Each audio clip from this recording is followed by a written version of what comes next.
when you think about an individual transfer, could you pick one that you think would make the biggest impact? And I was torn between Sydney Berzon going to Oklahoma, filling in that role of what Sam Landry was for Oklahoma last year. And then I was also thinking about Addisen Fisher going from UCLA to Georgia. I think that's actually a really great pick because I agree the overall impact that we talk about that someone can have. I think that's really fair to think about Addisen Fisher. I'm really excited to see what she does in the SEC this year and, going from the West Coast, going out East, like seeing what that transition is like for her. I'm similar to you where I was torn from a couple. One of the ones I also was thinking about was Sydney Berzon, and that has to do with her experience, being an ace. She played 3 years in the SEC.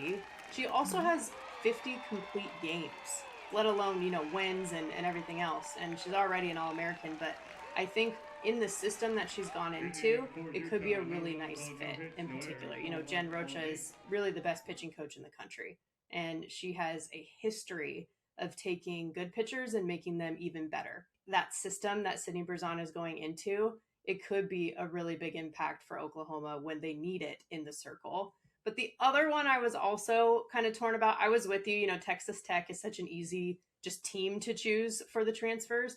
They have so many offensive weapons that they brought in that I wonder in terms of a single transfer if the main person to make a big impact might be Kaitlyn Terry. And it has to do with sort of what you said, she has over 330 innings pitched.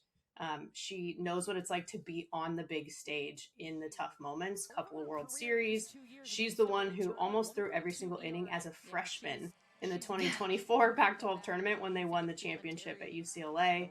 There's some depth there with a two-way player. That will help, again, complement Nyjah too, to where she's not having to throw as many innings. Of course, she wants the ball. She tells us that all the time. She wants the ball as much as possible. But that balance and, another lefty in the mix, they're kind of split down the middle in their staff with lefties and righties. I think that might be the tipping point, really, that makes the difference too.